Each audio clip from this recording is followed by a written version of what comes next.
Welcome back to the news at 10. The heat seems to be turning on the chairman of the Code of Conduct Tribunal, Mr. Danladi Umar, as the House of Representatives have received a petition alleging corrupt practices against him. The CCT chairman is alleged to have been involved in the misappropriation of funds amounting to millions of naira, including fictitious contracts for the supply of office furniture and fittings in the sum of 11.4 million naira. Presenting the petition on behalf of a civil society organization, Anti-Corruption Network, the chairman, House Committee on Army, Shawulu Kwekum, said the document alleged that Mr. Umar was to be arrested based on the recommendation of the former Minister of Justice and Attorney General of the Federation, Mr. Muhammad Adoke. According to him, Mr. Adoke had recommended that 2 persons be arrested and investigated for alleged corruption.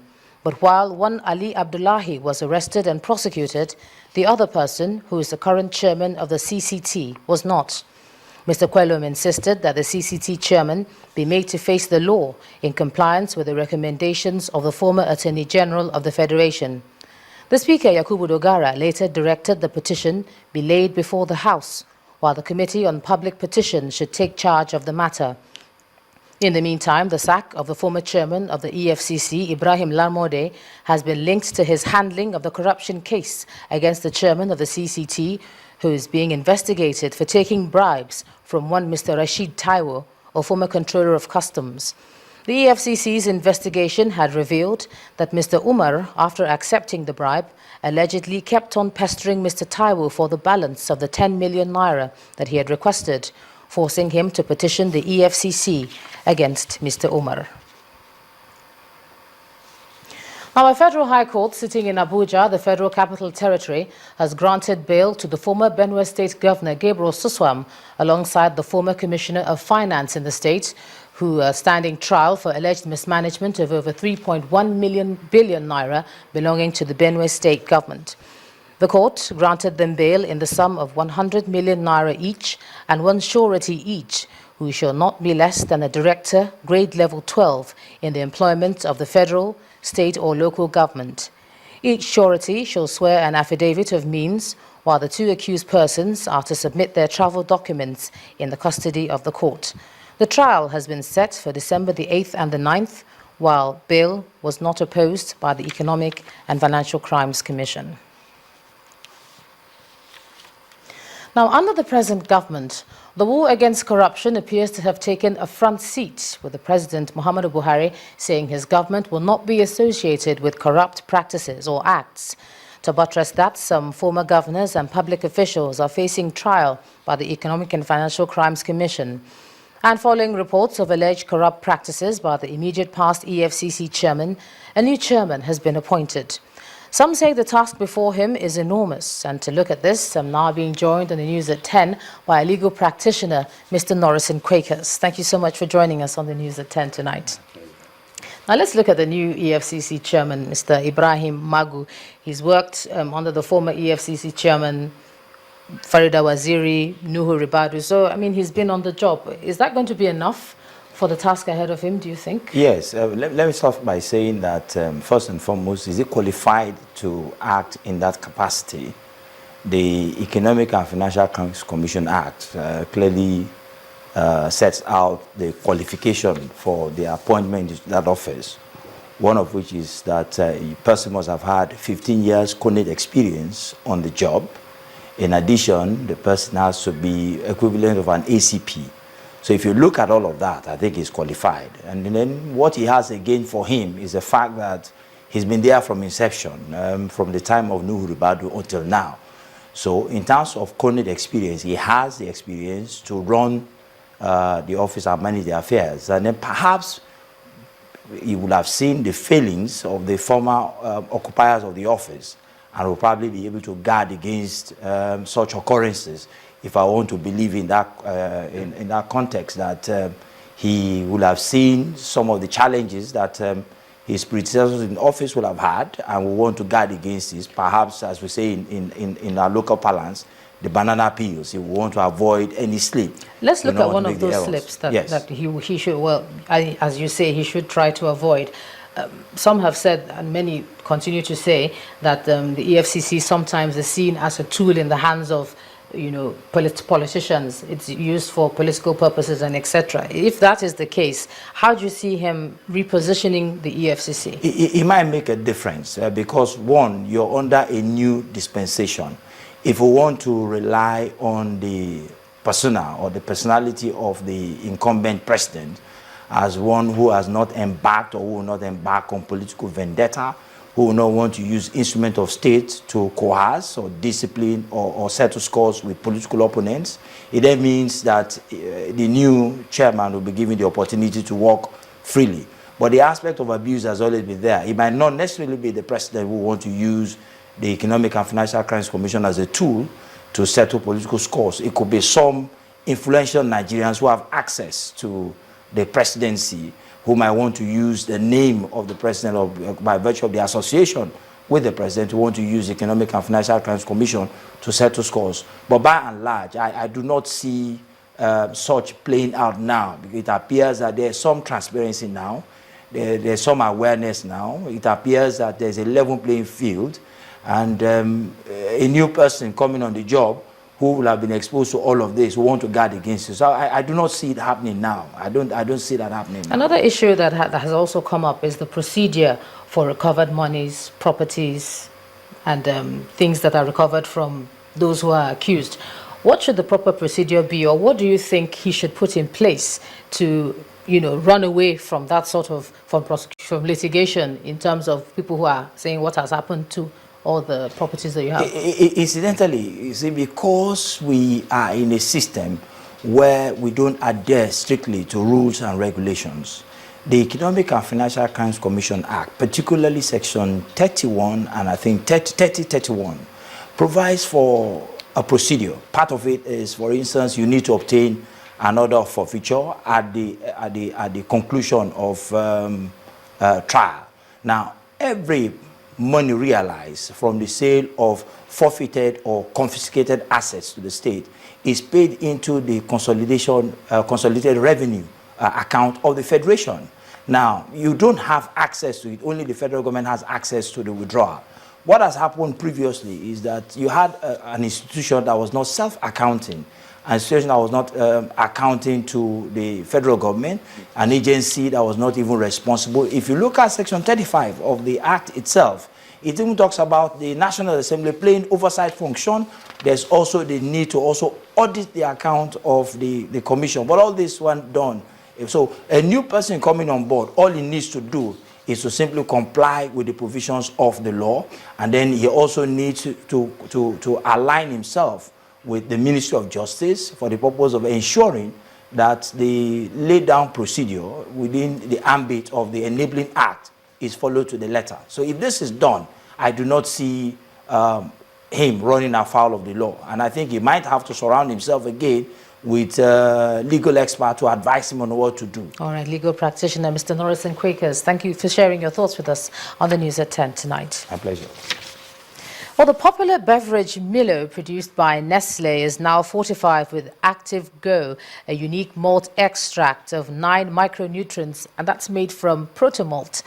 At the relaunch of the all-new Milo, the managing director said the drive behind the innovation is the company's commitment to the society and the promise of building champions in sports and other endeavors. For over 5 decades since making an inroad into the Nigerian market space, Nestle Milo, the beverage and acclaimed healthy breakfast of champions, has once again innovated. We have to have the tastiest, most nutritious cocoa malt beverage in this market and in the world. And in order to do that, as science progresses and as science discovers new ways of making our bodies healthier and making us live more fruitful, healthy lives, we have to innovate. And we use new vitamins, new ingredients in order to make the product deliver, because you are what you eat. The brown color green adorning the entire hall, Nestle Milo has brought together friends, family, staff and guests to witness a reformulated Milo fortified with Active Go. Active Go supports energy release muscle function, and bone maintenance that are essential for physical activity in children. Engaging in physical activities such as exercise and sports is an important part of a healthy, successful lifestyle. Strategic market, strategic product. Nestle Milo has got a strategic partner in the Nutrition Society of Nigeria, and they also discuss the importance of breakfast and Milo.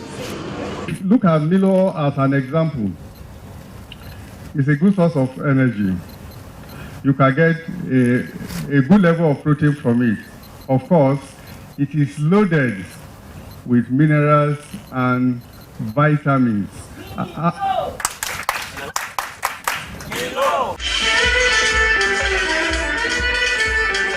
Proud of this innovation, there were lots of side attractions to celebrate this success.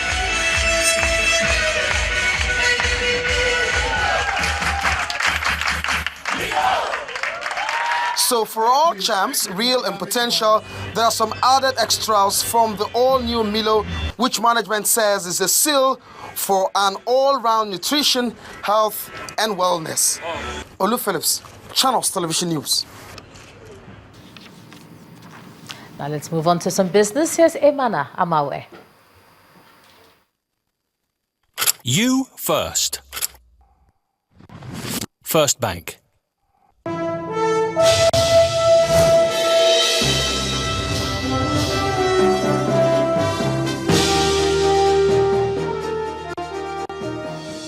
Hello and welcome to Business News. The National Bureau of Statistics is expected to release the headline inflation rate for the month of October this week. Ahead of the release, the financial derivatives company is forecasting that headline inflation will nudge up to 9.5%. This is 0.1% higher than the level in September. And if this projection is accurate, this will represent the 9th time that inflation has increased this year. In the meantime, analysts at the FDC believe the Monetary Policy Committee will need to make some hard choices on how to stimulate the economy at its next meeting later this month. And the Etisalat mobile network has rewarded 2 winners in its 4th edition of the Etisalat Prize for Innovation. The Chief Executive Officer of Etisalat's Board of Innovators, Matthew Wilshire, explains that the network provider remains passionate about driving and supporting creative ideas that provide solutions to socioeconomic challenges in Africa. The Etisalat Prize for Innovation is divided into 2 categories: the Etisalat Award for Best Innovation and the Award for Best Idea.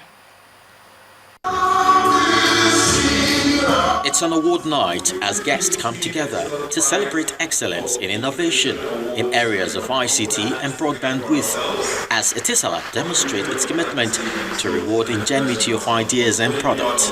It is not just about our products, it's also about supporting innovation and innovators in Nigeria, because every country needs great innovators, and it's about the passion that some people have to do things different and to take things further. Etisalat is also taking its innovation to educational institutions. How do we drive it into educational institutions? I'm glad to see that both last year an educational tool won, and it looks like we have some finalists this year in that same space as well. So clearly our young people already see the need to innovate, to bridge the gap that we currently have in terms of educational attainment in Nigeria and what technology can help us achieve. The moment finally arrives as the 2 winners are announced. Chijuke Ezebo wins 2 million naira for creating a digital trafficator for solving traffic problems, while Obi Brown wins the Etisalat Prize for Best Innovative Product. He gets 5 million naira for creating a study feedback mechanism. Etisalat has also reiterated its determination to remain steadfast in its goal to support innovation across Africa. What we can see is that there is so much potential in terms of entrepreneurs and innovation, but they need support. And Etisalat, as an innovation company, is delighted to provide that support through not just awards like this, which encourage people. The prizes also help fund people, and we provide mentorship as well. lifestyle. With these success stories recorded in its drive to change the world for better, Etisalat says it's not just a network, but a lifestyle. The equities market extended its downward spiral in today's session on the back of sell-offs recorded on key stocks. Here's Temple Ashaju with a summary of the day's trading activities.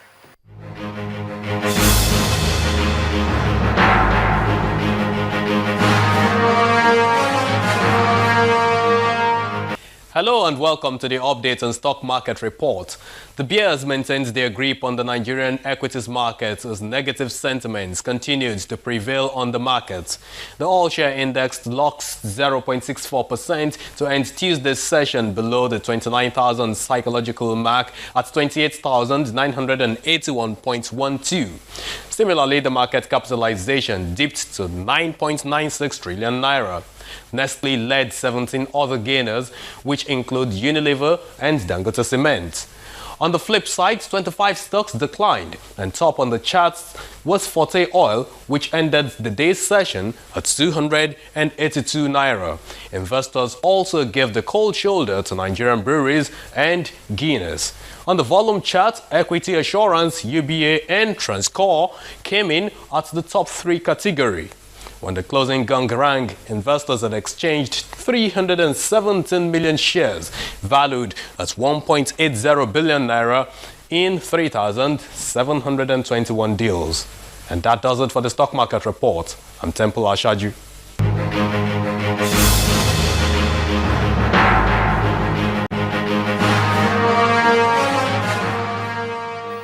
Many thanks, Temple. Well, let's find out how other equities fared on the global scene.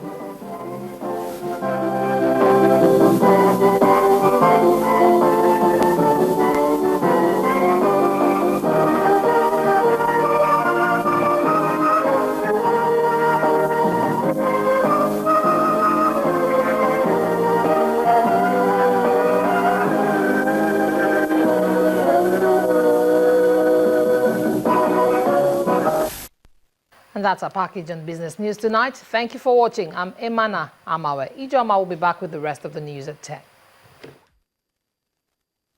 You first. First Bank. Still ahead on the news at 10, International Olympic Committee suspends former International Athletics Federation President Lamine Diak following corruption reports against him. And that'll be on sports. So join us again.